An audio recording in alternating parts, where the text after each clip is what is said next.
Ih, Chico, na hora que eu comecei a gravar. Quê? Na hora que eu comecei a gravar, você. Deu uma bocejada legal.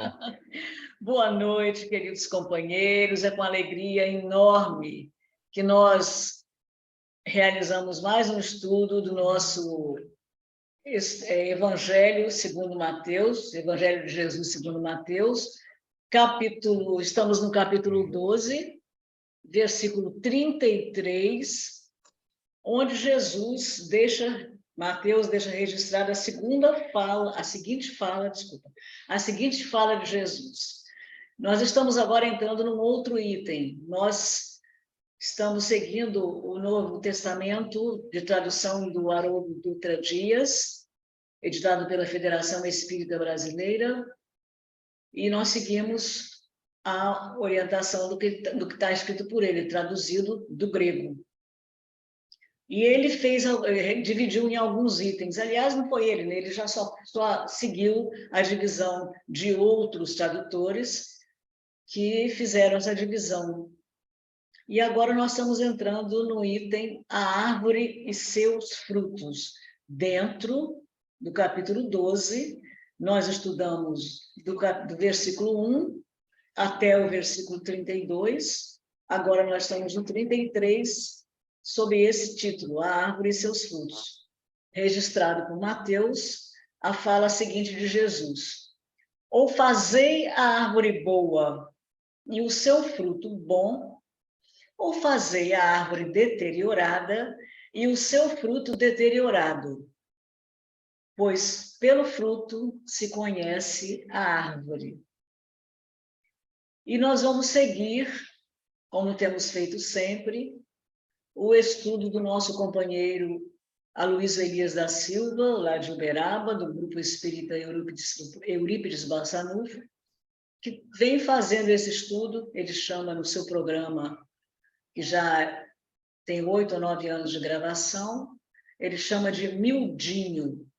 E nós seguimos o que ele estuda, o que ele fala, porque é muito interessante as observações dele. Ele tem uma equipe muito grande, como nós sempre falamos, e nós vamos então fazer aqui compartilhamento da tela.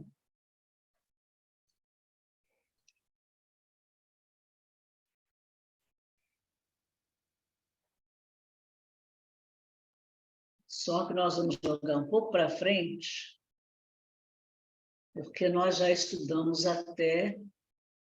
alguns minutos. Então, nós vamos começar aqui no 25. Vamos lá ver o que ele vai trazer para nós hoje. Provavelmente a gente pegue alguma coisa que ele já falou, repetindo, mas é importante essas repetições. Superior, né? Não eu. Eu falei eu ia pegar mal porque os outros... Não eu, Aloysio. Eu, espírito superior, o eu lírico. Digo assim, não sou eu mais quem vive, mas é o Cristo que vive em mim. Eu faço o que o Cristo fala para eu fazer dentro de mim. Eu escuto ele dizer por dentro. Certo? Enquanto o Cristo que fala dentro de mim diz assim, eu e o Pai somos um. Entenderam como é que funciona o processo? Então... Vocês pegaram isso, então, que ele falou aqui? Desculpa, Não, é porque ele também é nosso companheiro da... Chegou, né? E vocês talvez não tenham... Ele está se reportando àquela fala de Paulo, onde ele diz, eu e o Cristo, né? Não sou mais eu quem vive, mas o Cristo que vive em mim.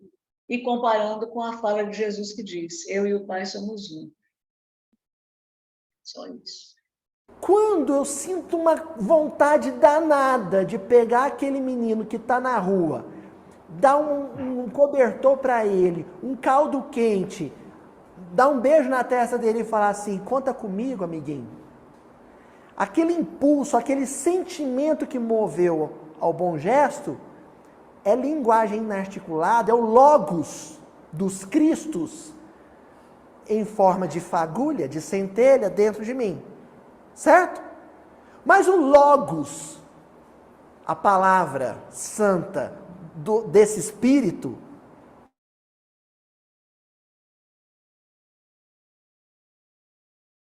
Deus, então aquela voz íntima dizendo, vai lá, socorre, vai lá, ampara, é quem dizendo, em última instância? Deus. É a vontade de Deus, é a providência divina se manifestando por mim. Daí o Emmanuel fechar dizendo assim, enquanto o homem se desvia ou fraqueja, quando vem a voz íntima e ele não obedece, não ouve, contraria ela, faz o inverso do que ela está dizendo. Distante dessa iluminação, quando ele contraria a voz íntima, o que acontece com a fagulha, a centelha? Virou uma brasinha insignificante. Aí, por dentro, vira escuridão. A chama.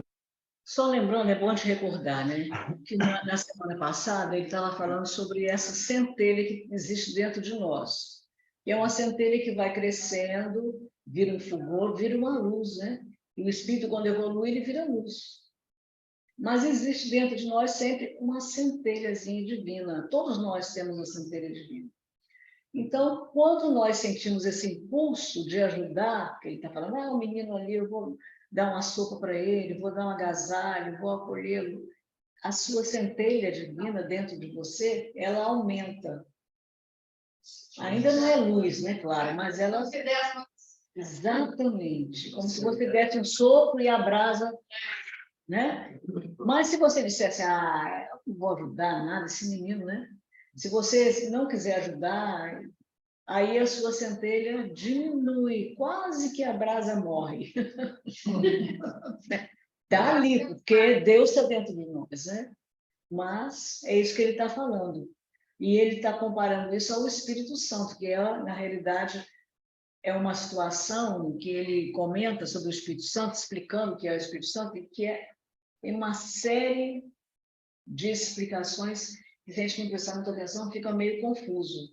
O Espírito Santo, na realidade, seria, como o Emmanuel falou, lá no livro Paulo Estevam, ele fez uma anotaçãozinha lá embaixo, e o Espírito Santo era a reunião dos Espíritos puros.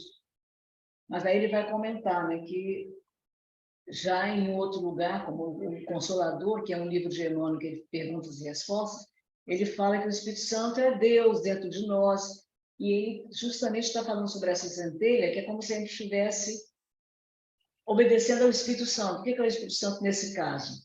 São os Espíritos elevados que, em nome de Jesus, de Deus, operam. Mas também não deixa de ser Deus dentro de nós, porque tudo está a serviço de Deus. Né? Então é isso aí, só explicar para poder, a gente não lembra, né, que eu falei da semana passada, então é bom a gente dar uma recordada.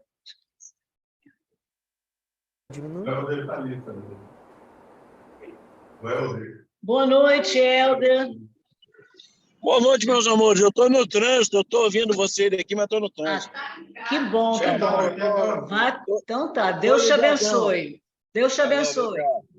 Tamo junto. Seu erro justifica-se, de alguma sorte, pela ignorância ou pela cegueira.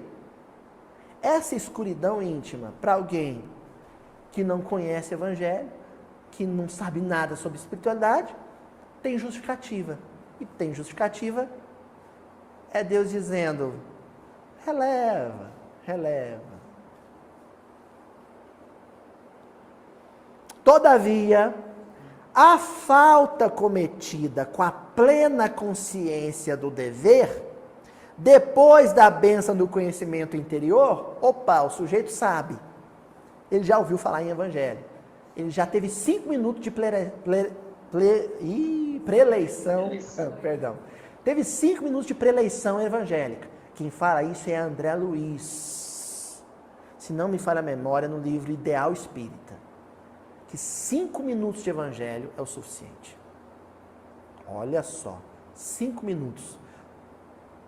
Alguém que acompanhou todos os episódios até esse, que é o 150, 151, cada episódio tem 1h15. Tá no sal. E tarde demais que não adianta desassistir. Já assistiu. Sabe? Acabou, Sadel. Acabou. 5 minutos, André Luiz fala. Olha o que o Emmanuel vai dizer. Guardando no coração e no raciocínio, ó, o logos. Logos é razão e é coração. É o pensamento e é o sentimento. Essa significa o pecado contra o Espírito Santo. Esse pecado não é cometido externamente, ele é cometido internamente. Deus, por meio do fluido cósmico universal, porque a comunicação dos Cristos com Deus se dá por meio do fluido cósmico universal. Ah, é, Luísio? Como é que é? Sei lá. Não tenho a menor ideia como é que funciona esse negócio. Isso não é papo pro meu bico, gente. Né? Não vou me meter nisso não, isso é coisa de Cristo. Mas eu sei que é assim. Sou que nem o Chicó, só que um Chicó que não mente. Né? Não sei, só sei que foi assim. E aí, Deus fala com esses Cristos por meio do fluido cósmico universal. Eles irradiam, eles vibram, porque eles não falam. Eles vibram. Eles vibram, e quem aqui embaixo, cá embaixo, tiver com a chaminha acesa, vai sentir, captar a vibração. Essa vibração vai se manifestar intimamente em forma de sentimento. Sentimento vira ideia, ideia vira palavra e ação. Aí eu me manifesto. Entenderam como é que funciona? É assim que o Espírito Santo se manifesta. É isso. E aí, mano? Oi?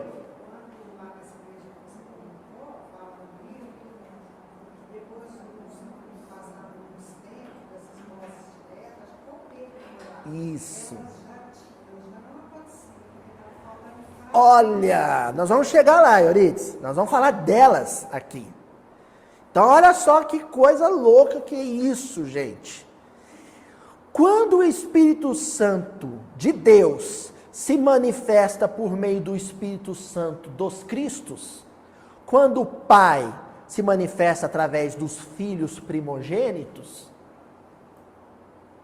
e eles vibram, irradiam luz, irradiam amor, quem cá embaixo não captar, cometeu pecado. Quem cá embaixo não assimilar e não vibrar junto, já pecou. Só que o grau de pecado é proporcional ao grau de conhecimento que tinha. Poxa, você sabia dessas coisas. Por que você não estava vibrando na mesma sintonia? Ah, aquele lá não sabia de nada. É compreensível que ele não vibrasse. Aí nós vamos chegar lá em Antioquia. Entendeu o que o Emmanuel está dizendo sobre o pecado contra o Espírito Santo? Pecado contra o Espírito Santo é ignorar, é negligenciar, é menosprezar a manifestação desse Espírito Santo, da vontade de Deus, que passa primeiro pelos Espíritos Celestes e irradia, e se irradia por toda a vida. Quando, Aloísio? Todo o tempo. Deus não para de pensar. Esses espíritos não dormem. Meu pai trabalha até hoje e eu trabalho também. Frase de Jesus. Em que ocasião que o Espírito Santo se manifesta, Luiz? Todo o tempo. Todo o tempo o Espírito Santo está se manifestando. O que não acontece todo o tempo é ter um dito cujo na terra que capta e se expressa, ou melhor, e deixa que Deus se expresse por ele. E isso não acontece o tempo todo. Como diz o Chico, o telefone toca de lá para cá. O que não acontece é de alguém atender. Isso, aliás, o que não acontece todo o tempo. Acontece aqui e ali, mas não o tempo todo. No mundo ditoso, o tempo todo os encarnados estarão reproduzindo o amor de Deus, que derrama da luz desses espíritos superiores. Certo? Aí nós voltamos para Paulo Estevão. O que vai acontecer lá no Paulo Estevão? Vai ter os fenômenos de voz direta. Olha que curioso. Segunda parte, capítulo 1, rumo ao deserto. Olha, tem uma reunião, mas não vai acontecer em Antioquia, que vai acontecer em Jerusalém. Tem uma reunião para se decidir, para se discutir a primeira viagem de Paulo com Barnabé para a peregrinação, divulgando o evangelho e angariando fundos para a manutenção da igreja de Jerusalém. O Paulo tem essa inspiração, fala com Barnabé fica entusiasmadíssimo, e o Barnabé, como ele seria o chefe da expedição, na primeira viagem o chefe era Barnabé, Paulo era um coadjuvante, depois toma a frente, né? E aí o Espírito Santo se manifesta na reunião. Ó, ali mesmo, o discípulo de Simão, que é Barnabé, recebeu a aquiescência irrestrita. Todo mundo concordou com a viagem. E no instante das preces, no instante da prece, as centelhas todas acesas internamente. A voz do Espírito Santo se fez ouvir no ambiente de simplicidade. O inocente, o ingênuo no estudo de espiritualidade profunda, vai imaginar que o Espírito Santo é uma pessoa, é alguém, é um sujeito que desceu, apareceu ali e falou. Santa ingenuidade, Batman. Não é assim que funciona.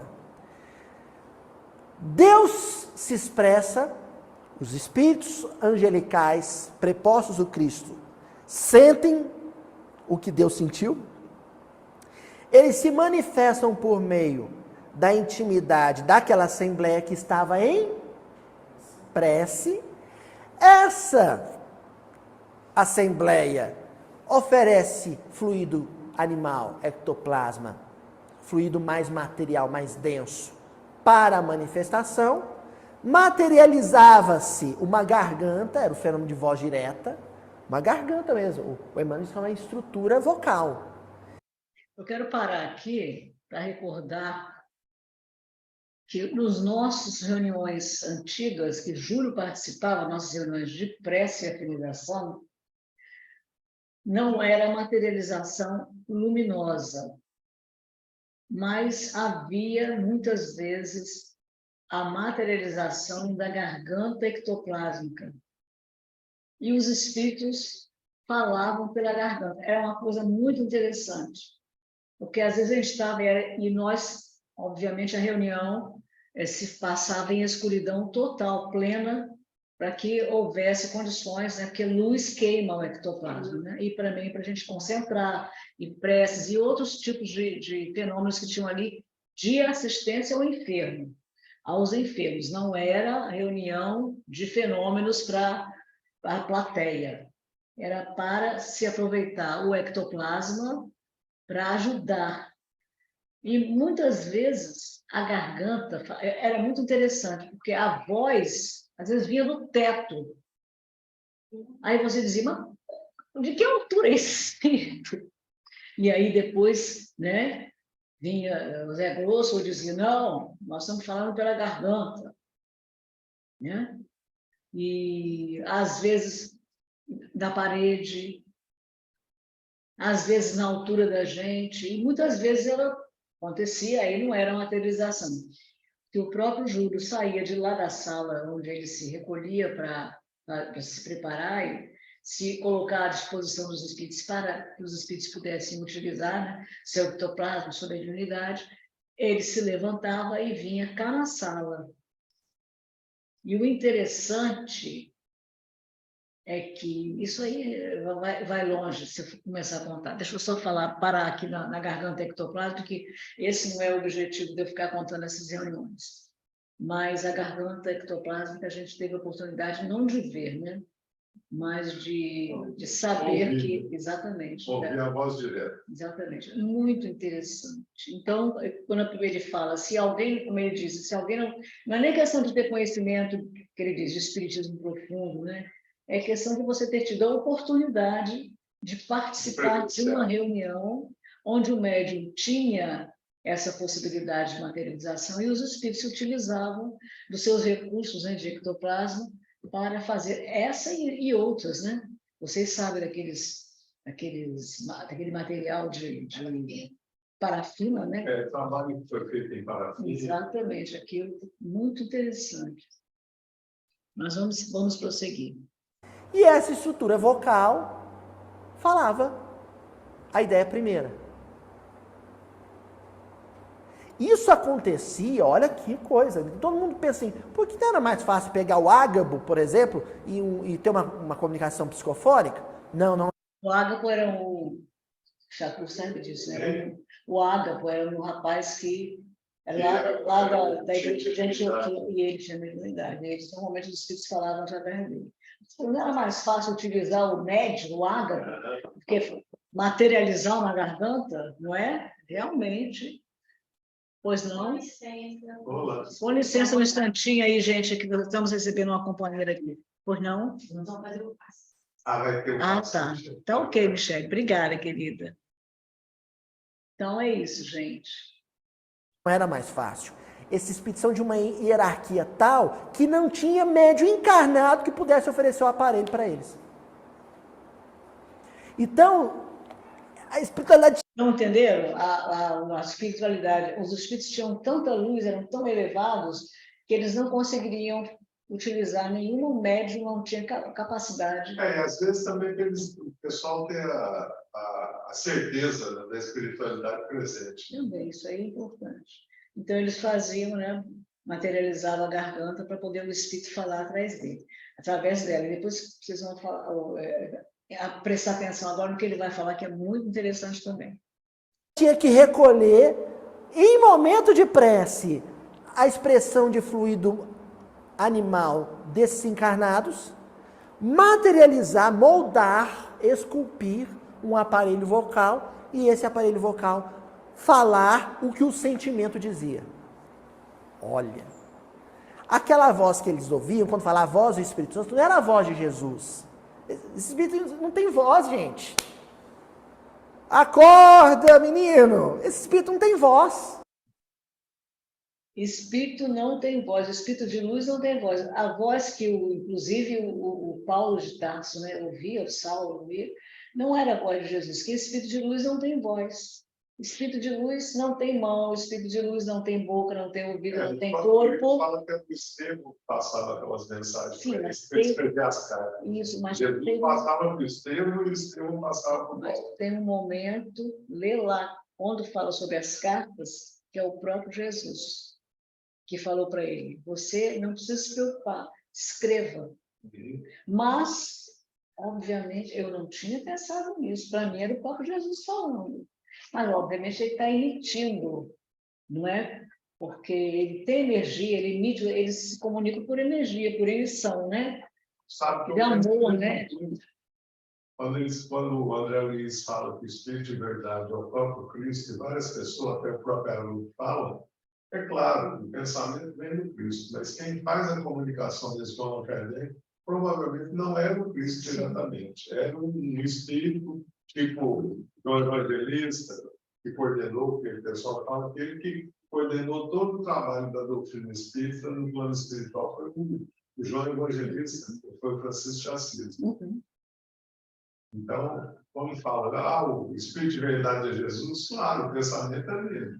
Mas eu creio que não era ele falando com o Allan Kardec. Ele falou que toda semana ele falava 15 minutos com o Allan Kardec. Ele dedicou 15 minutos por semana para falar diretamente com o Allan Kardec. É verdade.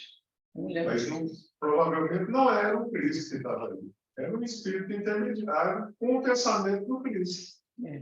Assim eu entendo. Não, o que você está falando tem muita lógica, porque em determinada ocasião, acho que a gente já comentou isso, nós, nas viagens que a gente fazia com o Júlio, né, Júlio César, médium Júlio César Grande Ribeiro, e nós viajávamos muito para o interior do estado, porque as pessoas o convidavam para dirigir, coordenar eventos, participar de eventos, e para ajudar muito essas instituições do interior do Estado, principalmente com a evangelização infanto-juvenil, que era, ele dizia, a tarefa dele, que era a tarefa do guia dele, médium, guia espiritual, e ele fazia esse trabalho junto à evangelização infanto-juvenil. E uma dessas feitas, nós fomos, e ele sempre arranjava um ônibus, a gente ia muita gente, e o pessoal lá nos oferecia almoço, uma acolhida, era uma coisa fraterna, muito bonita. Nós fomos à inauguração de uma instituição de apoio à criança, chamava-se, acho que Casa de Apoio, Irmã Veneranda, era Veneranda, na cidade de Guaçuí. E no momento de recolhimento de prece, no salão, o Júlio recebeu uma mensagem da Veneranda. E aí foi explicado que, na realidade, ele não recebeu diretamente da Veneranda, porque a Veneranda é um espírito muito elevado. A Veneranda passou para o Estevão, que era o guia dele, e o Estevão reproduziu a mensagem da Veneranda. Então, se isso aconteceu, vamos dizer assim, na nossa terra, né? Os níveis espirituais elevados, né? Imagine em termos de, exatamente, um espírito crístico, né? Ou um espírito angelical, como ele fala, né? São os espíritos já puros. Então, com certeza. E é bom a gente ouvir isso para a gente perceber mais que muita coisa... Entendimento. Exato, muita coisa que está falando, que Kardec falava, que ele não podia muitas vezes falar, até naquele momento que as pessoas não tinham compreensão. Hoje, olha que maravilha a gente poder aprender ou recordar, mas no meu caso é lembrar também, aprender, porque eu não lembrava, eu não pensei nisso. Não pensei nisso, eu achava que o Cristo emitia lá um pensamento e a voz dele vinha e ele falava. Mas Shakur está me lembrando e eu lembrei desse detalhe da Veneranda, que se aconteceu isso com a Veneranda, muito mais com o espírito que há 4,5 bilhões de anos já era um espírito crístico como Jesus.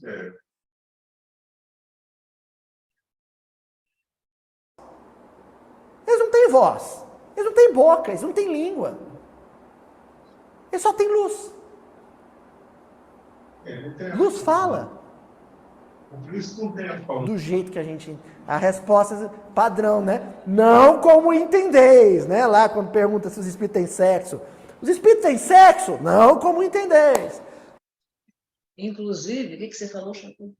Não, eu estou falando, o Espírito Sim, a forma humana. Cristo não tem forma. Mas, por exemplo, naquele período que ele tinha saído da Terra, foi crucificado, ele ainda continuou com aquela forma, porque ele aparecia, falou para o Tomé pegar aqui na mão dele para sentir. Sim. Né? Então, ele queria dar aquela impressão. O Estevão, quando recebeu a última pedrada lá, e ele passa a mão, o Cristo passa a mão na testa do Estevão, que estava trincada já, e o Estevão fala para Abigail: não se preocupe, eu estou com Jesus. Ela falou: quem é Jesus? Ela não sabia, nunca tinha escutado falar dele. Então, Jesus estava ali mesmo, era ele. Ele estava ali junto com Madalena, Maria, ele apareceu várias vezes até que parou de aparecer. Ele voltou para... Ele estava ali. O pessoal precisava de ter certeza que ele estava ali para poder fazer o movimento do cristianismo.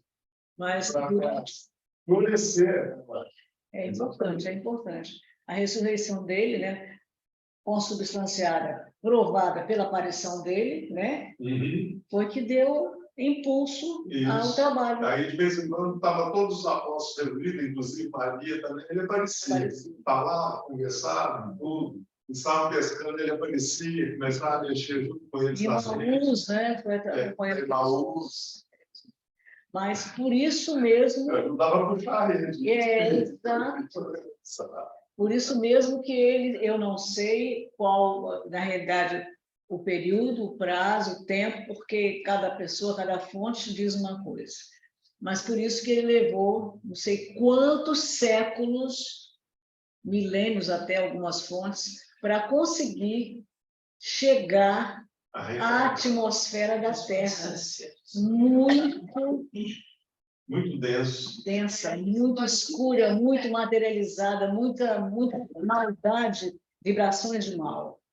E segundo, eu não estou me lembrando qual é quem falou. Não me lembro se foi o Jorge Alahá ou se foi um outro médium, um outro companheiro. Não estou me lembrando.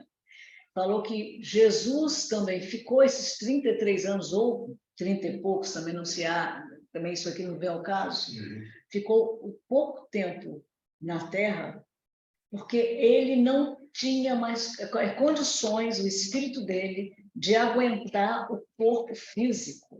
Era muita luz, era muita energia segurada ali e trabalhada para ficar ali, entendeu? Então, ele realmente até escolheu esse período, esse tempo, porque ele não conseguiria mais suportar de tanta luz, de tanta energia. Essa média de vida que a população tinha, entre 30 e 40 anos, que eles se enganavam. Tem outros que foram mais, né? O Paulo foi com 60, o Pedro foi com 60, 70. Mas a média de 30 e 40 daquela época. Porque tinha muita morte, muita doença.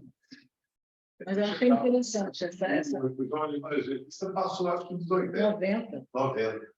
Mas na média era em torno de entre 30 e 40 anos. Você só não vivia mais que isso. Eles não tinham muita. Até porque não é nem por questão de doença, muitas vezes. Eram as próprias brigas, as próprias desavenças, eram assassinados com facilidade. Guerra. Falta de comida. Então, vamos lá. Mais algum comentário?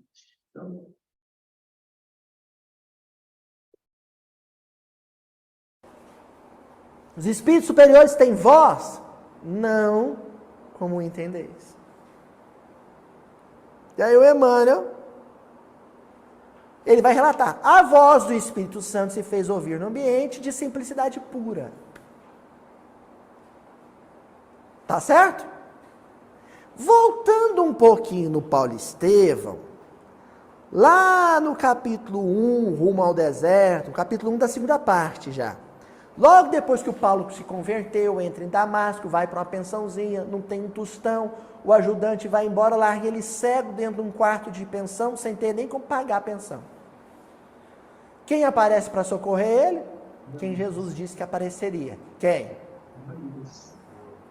Quem? Raimundo Nonato? Não, Ananias, né?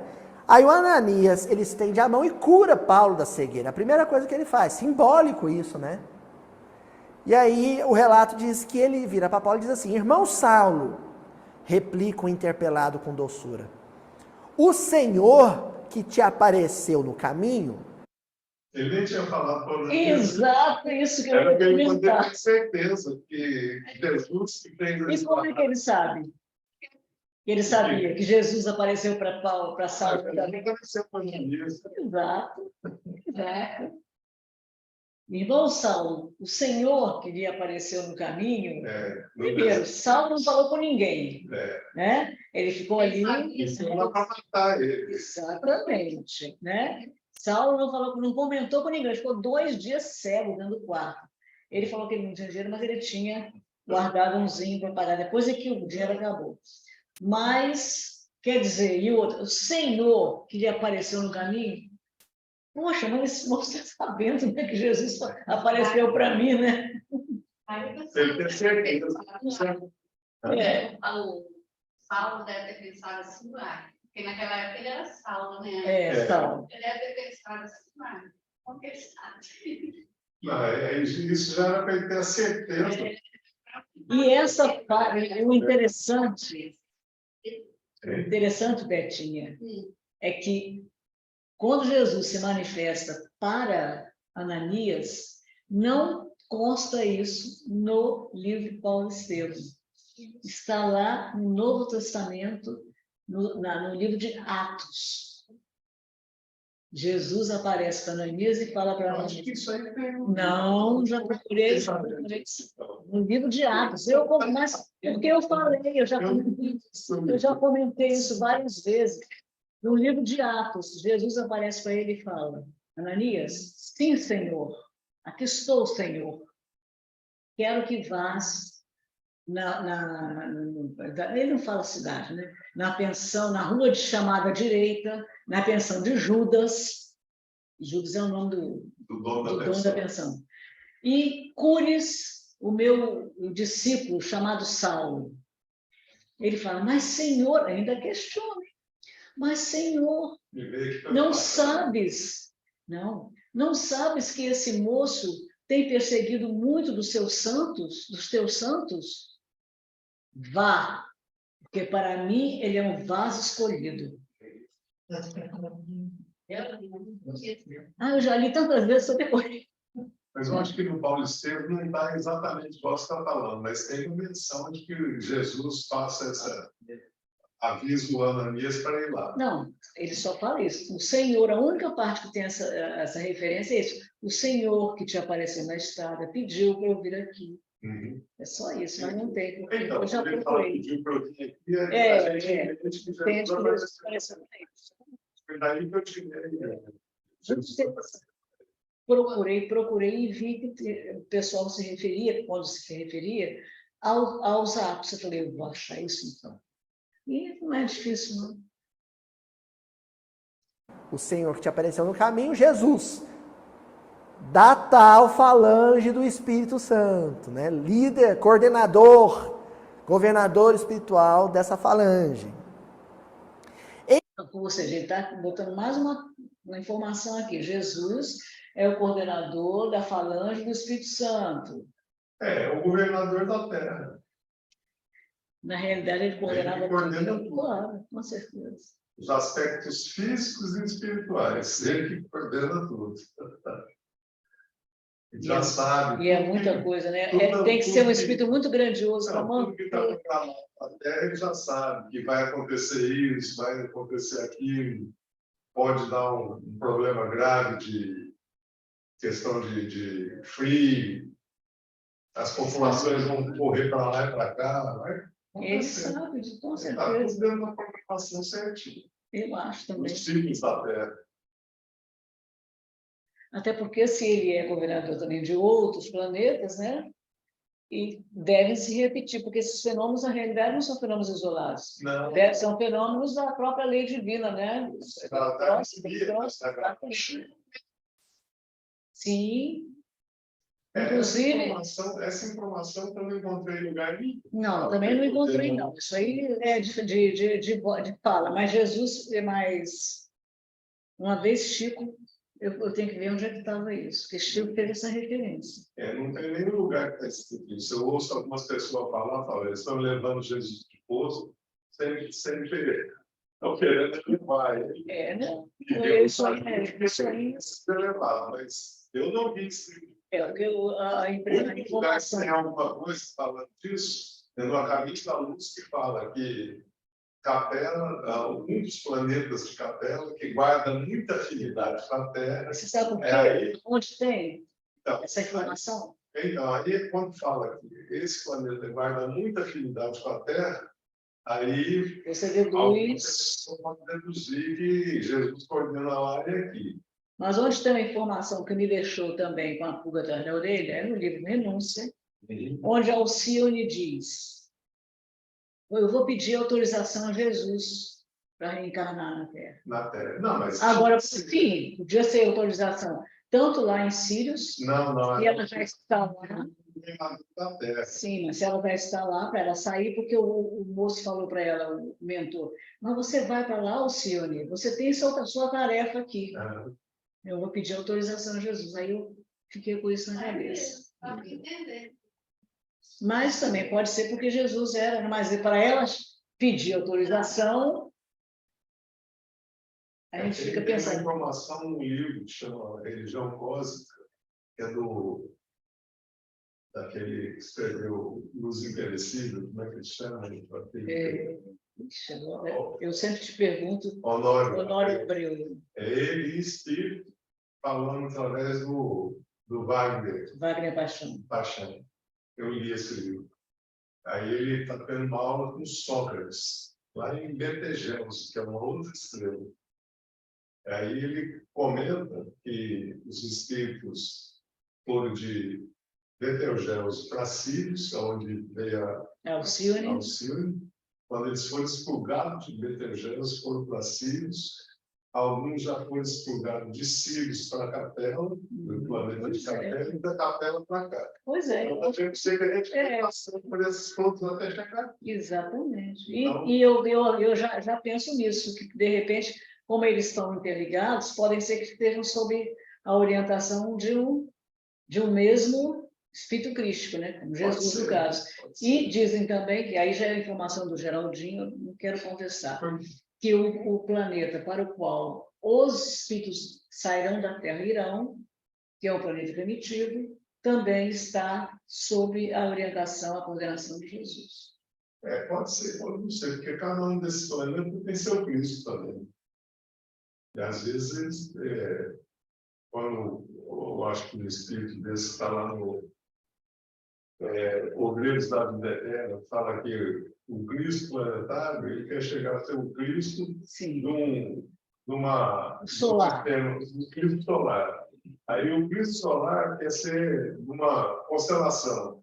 E o Cristo da constelação quer ser um Cristo galáctico. Então tem essa questão. É difícil. A evolução não para, né? Não para. Meu Deus. Meu Deus. Com certeza. Com certeza. Mas isso aí um dia nós saberemos. Agora não vale a pena a gente, né? Esse negócio de acho que é isso, acho que é aquilo, não importa. O importante é a essência do ensinamento de Jesus e que nós estamos aqui caminhando, né? Sob a orientação dele, sob o evangelho dele, buscando praticar, que é difícil, mas estamos nos esforçando. Enviou-me a esta casa para que tornes a ver e recebas a iluminação do Espírito Santo. Aí aqui é muito completa, é a resposta mais completa para o conceito do Espírito Santo. Porque na fala de Ananias está implícito as duas perspectivas. É o Espírito Santo externo, a pleiade, a falange de espíritos puros superiores. E é também a manifestação interna que jazia em Saulo. Estava acordando, estava adormecida, estava acordando. A centelha, a semente, o fulgor, internamente. Ficou claro isso? Pecado contra o Espírito Santo é não dar vazão para isso. Não deixar essa luz íntima, inspirada pela luz maior, transbordar. Como? Por meio do Logos. Logos. Logos é sentimento, ideia, palavra e ação. Sentimento e ideia por dentro. Palavra e ação por fora. A palavra e a ação são as expressões exteriores de um processo de ideação e emoção que ia por dentro, que vibrava por dentro. Tudo a ver com o versículo de hoje. Vamos começar a estudar o versículo de hoje? Não tem muito, depois disso que eu tenho dito, não tem muito o que dizer sobre o versículo de hoje, que é a abertura da passagem. Capítulo 12, versículo 33. Ou fazei a árvore boa e o seu fruto bom, ou fazei a árvore deteriorada. Pois pelo fruto se conhece a árvore. Então nós temos a árvore boa, que vai dar um fruto bom, e a árvore deteriorada, que vai dar um fruto deteriorado. As palavrinhas que a Juju vai pôr em destaque, nós vamos estudar hoje, é árvore e fruto. As palavrinhas que vão atravessar toda a passagem. Lembra que eu disse para vocês que eu ia ler a passagem inteira? E lembra que eu falei qual que é o tema central de todo esse discurso? Gente, aqui no Miudinho, quando a gente está trabalhando com versículo, é óbvio, eu estou adorando dizer isso, é óbvio que a gente já leu os versículos lá na frente. Vamos ver o que vai dizer os versículos lá na frente? Esse negócio de árvore, fruto, tem a ver com palavra? Olha a passagem. Ou fazei a árvore boa o seu fruto bom, ou fazei a árvore deteriorada e o seu fruto deteriorado. Pois pelo fruto se conhece a árvore. Raça de víboras, como podeis dizer coisas boas, sendo maus? Pois da abundância do coração, sentimento, fala a boca. Isso segundo a outra tradução, o coração fala a boca fala do que o coração está cheio. Porque o Haroldo, né, fez a tradução de outra maneira. A abundância do coração fala a boca. Mas nas outras traduções. A boca fala do que está cheio do coração. Mas isso aí ele fala numa outra passagem também. Né? Ele fala, o senhor não vai lavar a mão, se eu não me engano, foi isso. Né? Fala, não, Ele falou, não é o que entra pela boca que conspira o homem. Isso, o que sai da boca é que o seu coração está cheio. Se o sai da boca é que é o problema. Eu não esqueci um detalhe. Aí nessa passagem que ele fala, que sai do coração. Verdade. E o interessante é que ele está lendo na frente, né? Ele fala dos fariseus, né? Raça de víboras, como quereis falar coisas boas se o seu coração é mau? Aí já é hipocrisia. Aí, hipocrisia. Coisa boa só da boca para fora. O coração dele é um coração falso, um coração desonesto. Então é hipocrisia. Hipócritas. O homem bom extrai boas coisas do seu bom tesouro, e o homem mau extrai coisas más do seu mau tesouro. Eu, porém, vos digo que toda palavra inútil, logos, que os homens falarem, dela prestarão conta no dia do juízo. Pois a partir de tuas palavras serás justificado, e a partir de tuas palavras serás condenado. Qual que é o tema central do discurso? Palavra. Nós já começamos isso já nos versículos anteriores. Só que não é palavra vocal, não é palavra escrita só. Palavra vocal, a palavra escrita, o verbo propriamente dito, ele é um negocinho, sabe? Um negocinho pequeno, dentro de uma coisa muito maior que é o logos. O logos é o conjunto de sentimentos e ideias que se expressam, às vezes de forma vocal, às vezes de forma escrita, às vezes de forma nem vocal nem escrita. Às vezes ele não se manifesta sem que a pessoa se mexa. Ele se manifesta, às vezes não, quase sempre. Ele se manifesta de forma vibratória. O corpo fala. É isso aí, não precisa de soltar som. Só o corpo dele já está se manifestando. Né? Só o seu nome, isso já questão. Você faz a leitura toda, só um pouquinho. Vibratória, fluídica.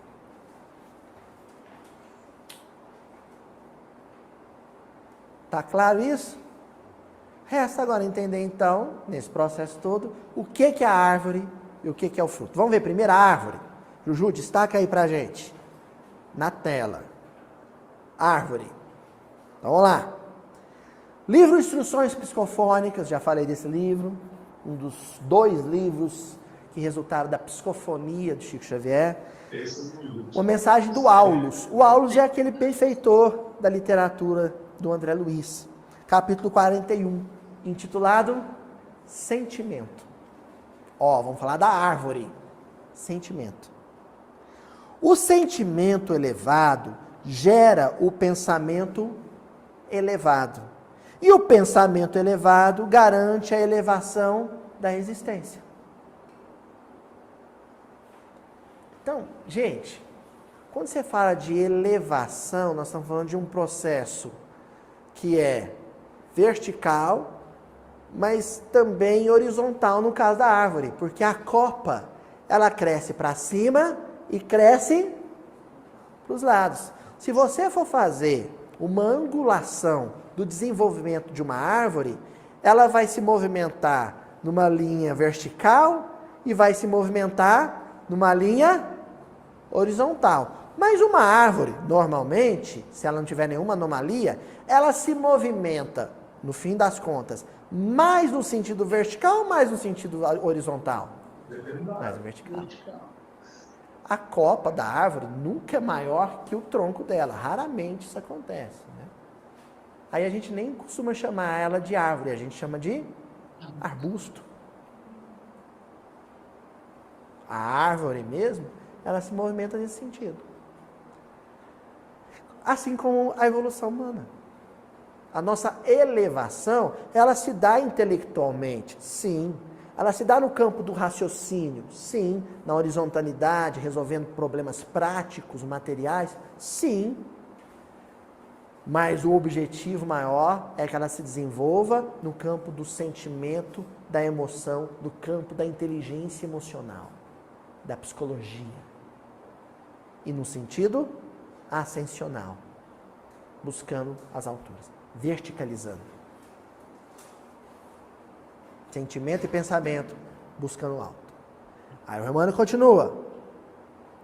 Sintamos bem para bem refletir, assegurando o bem na estrada que fomos convidados a percorrer. Olha, sintamos bem para o bem refletir. Se sente primeiro, se expressa depois. O que é que vem primeiro, a árvore ou o fruto? Isso é complicado, hein? É o ovo ou a galinha, né? Isso é complicado. Como nós fomos todos, invariavelmente, criados, se você for fazendo o esquema, o que veio primeiro? As expressões do meu sentimento ou do meu sentimento? Aí você vai ter que remontar o momento em que você foi criado. Nós somos obra do sentimento de Deus. Então, somos co-criadores no sentido em que o sentimento de Deus nos criou. Como eu fui feito à imagem e semelhança de Deus, potencialmente, os meus sentimentos também, eles têm uma natureza criadora ou criativa. Assim como o sentimento de Deus cria, o sentimento do homem também cria. E é o sentimento que cria, não é a razão que cria, não é a inteligência racional que cria, é o sentimento que cria. Para o bem ou para o mal, né? Para o bem ou para o mal. Então, nós vamos... Justamente porque se ele tiver um sentimento muito rasteiro, aí ele cria para o mal. Se ele tiver com um sentimento elevado, ele cria para o bem. Mas é o sentimento que cria. A força criadora do sentimento. Verdade. Porque primeiro o homem sente, depois ele pensa, né? E o pensamento realmente vem a partir do sentimento. Como já são 19h57, e a Michele veio nos avisar ali, Tem paz. e hoje vamos ter o passe, nós vamos, então... Hoje nós... Estácio, Chapur e a Betinha, a Beth. E online estamos com os nossos companheiros Chico e Helder. Eu tinha encontrado com um rapaz aqui do lado, na sala da mocidade, e ele me disse que ele viria ao estudo hoje, que ele queria conhecer, mas não apareceu. Não sei o que aconteceu, mas... Nós vamos, então, concluir. Sábado que vem a gente... Ele está com a camisa bonita. Viu? Helder está com a camisa bonita. Chapu está comentando. Só que ele fica comendo na hora da aula aí, ó, esperando a hora de recreio. É isso aí. Então, gente, nós vamos terminar, que sábado que vem a gente continua e termina, né? Porque ele vai falar, o estudo que ele vai fazer vai ser de 1h10. Nós paramos aí, eu nem reparei, mas fica de repente, sempre fica registrado onde pausamos, né? Onde a gente parou. Aí a gente conclui. Nosso companheiro Chapu já falou que ele não vai poder estar aqui. São 2 finais de semana seguidos. Né? Vai estar viajando. Mas nós nos encontraremos aqui, se Deus quiser. Vamos, então, fazer a nossa prece final.